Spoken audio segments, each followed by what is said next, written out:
We currently have 102 cases. But so did Italy once. Now the virus has overwhelmed their health system and hundreds of people are dying every day. I turned to Carl and our CEO and said, now for the sake of it, is she going to have the balls to do it? Because it was very clear we needed to go into level 4 lockdown. Effective immediately, we will move to alert level 3 nationwide. After 48 hours, the time required to ensure essential services are in place, we will move to level 4.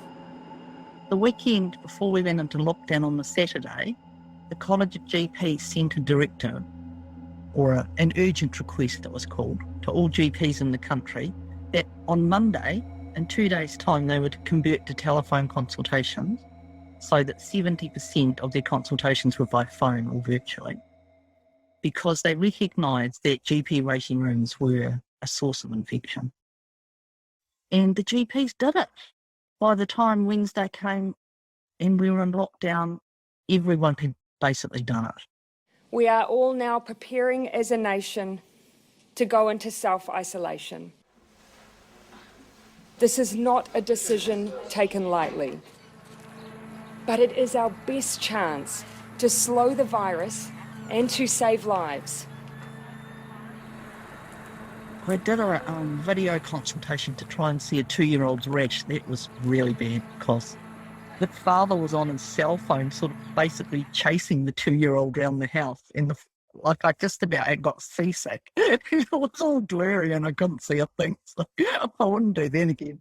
After I got coughed in the face by a little boy I was examining, I thought, okay, this is not a good idea. Just as I was leaning in, I got a big... So thank God he wasn't providing. Big stuff happening. The first few days I put my work clothes on. By the end of the first week I was in my activewear and socks. God, and then I discovered something called, what's it called? A waist up outfit. It's something that you put on to go on Zoom. So I went to a meeting first thing one morning with my pyjama bottoms on and a work top on.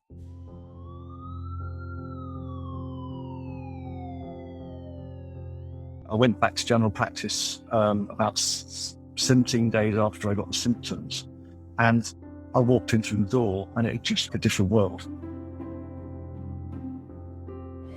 Most outpatient departments have completely shut down, apart from the absolute urgent cases. Even our cancer pathways are being trimmed down. You know, we're having patients with new cancer diagnoses who aren't going to have any surgery. We were still doing elective surgery very, very, very late. And our trainees and my colleagues were getting very, very twitchy. I think what finally made me go, oh crap, is when I realized that the principles of public health containment of pandemics was not being followed. People were talking about it, but they were not giving any clear instructions or any clear advice, no guidelines, no professional guidelines. We laminated some little posters and put them up, and about, if you've been to Wuhan, don't come in. And then we had to take that poster down, and it said, if you've been to China, don't come in. And we took that poster down. We were continually sort of trying to play catch up as the information just kept changing. So we started doing things without the support from the directors at the hospital, actually.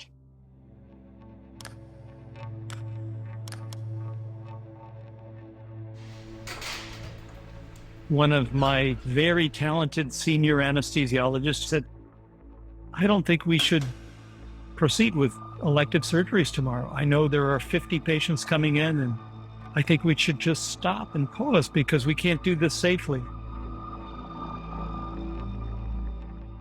I feel like I have to be able to trust my the public health body. And maybe that's going to be the wrong choice.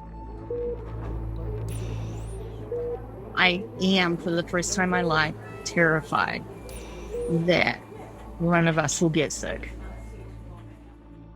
And as a nurse, that is probably the hardest thing in the world to say, because you don't ever put yourself first. You put everybody else first. My main fear was bringing it home to my little boy and to my husband. Balancing the needs of the institution versus the individual practitioner versus the patient is very, very difficult. And I think what I've learned about myself is I don't know how to do that. I care a lot about my colleagues, I care a lot about patients, and I don't know how to balance those two.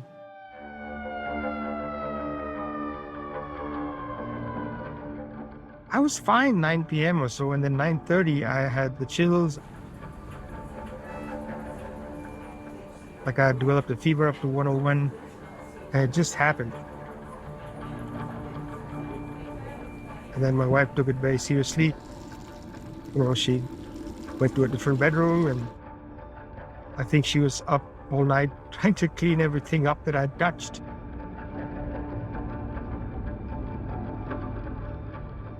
The first thing I do is shed every stitch of clothing I have on before I come in the door, disinfect all my equipment again before it comes inside, directly to the shower to decontaminate. This is more in line with hazmat training than normal nursing practice. I live with my sister. She makes me get undressed at the door, and I have to go straight to the shower, trying to not touch the doors, anything.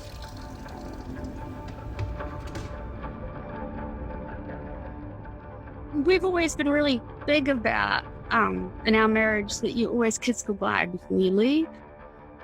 And we've stopped doing that. At my hospital, we had reduced our surgical volume. We had kind of hunkered down to prepare for this tidal wave. And the tidal wave was hitting other parts of the city much harder than it was hitting us. And so all of those factors together, I think, led me to see if there was a way to volunteer elsewhere in the city. We've had a consultant on one of the COVID wards every day. It started off just being a medical one, and then they've had kind of backup from a surgical consultant who doesn't know what else to do with his time right now. I was an at-risk person myself. I'm the oldest in the team. I'm 66. My colleagues have adamantly refused to have me in the wards, and it's produced this survivor guilt. Survivor guilt means I'm not pulling my weight or doing what I ought to be doing if it was a risk-free situation. Felt almost like you feel a little guilty staying home, and it's a fever after all. Normally you would have just taken pills and moved on. We had a gentleman that had come in the morning, and a 93-year-old chap who wanted to be resuscitated, and he deteriorated really quickly throughout the day. He ended up dying before I went home. There's nothing more I could have done. There's nothing for him. I just felt immensely guilty that his daughter couldn't be there. Remember him, remember holding his hand, remember crying to my colleague after, and just knowing that this was going to be a big task ahead, and this wasn't going to be the first patient's hand I held. This wasn't going to be the first daughter who cried to me on the phone. That experience alone was enough to kind of flick a switch in me to know that I wanted to come into work every day and do the best I could.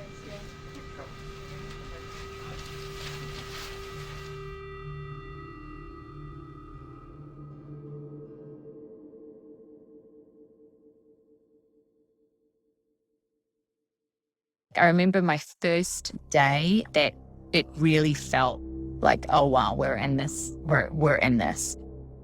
We had to teach everybody how to don and doff their PPE.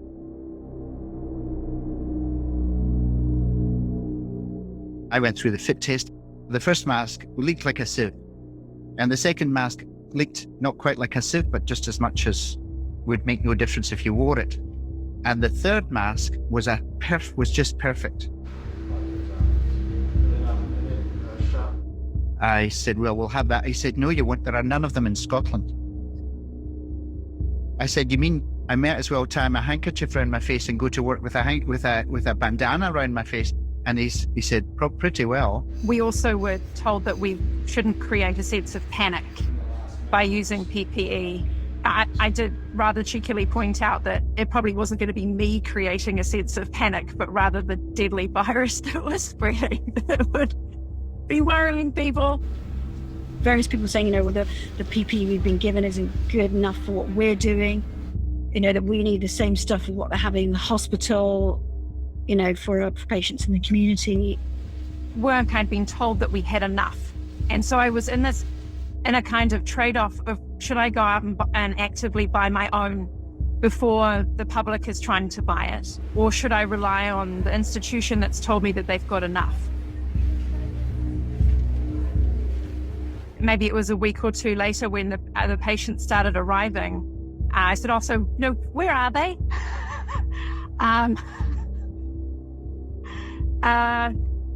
No, actually, we don't have them.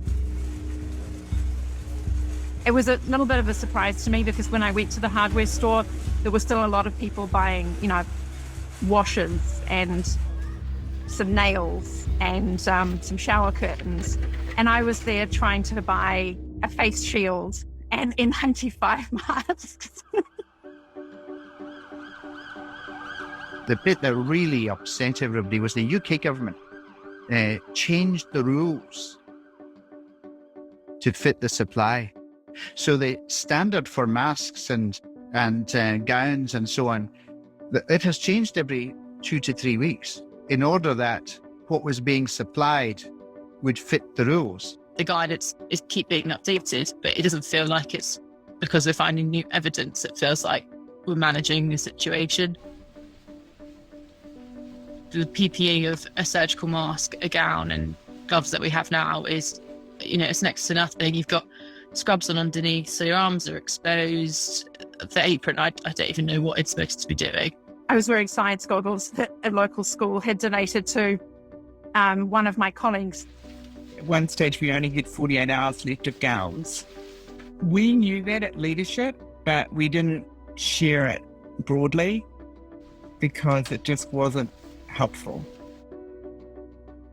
If I don't take the proper precautions to protect myself, effectively I'm running the risk of taking myself out of the game. I cease to be an asset and I potentially become a burden on the healthcare system.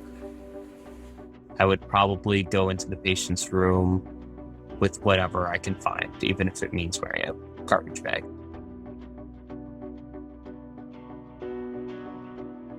I think almost every person I work with would say that.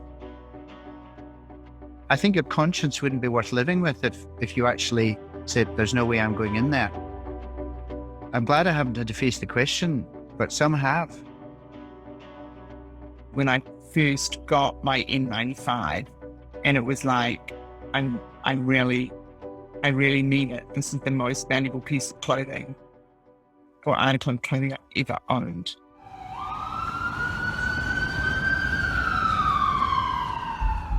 I went to a cardiac arrest call. The gentleman was 32 years old. He had collapsed in front of his family, including his 2-year-old daughter, after being sick for 2 weeks. And there was nothing we could do. I delivered the news, and the mother came and beat on my chest and said, you have to try again. That's my only son. He's 32. And then the patient's sister, who had just arrived, was trying to be strong for everyone, I guess. And she said to me, please just leave him here because I don't want him going to the fridge truck.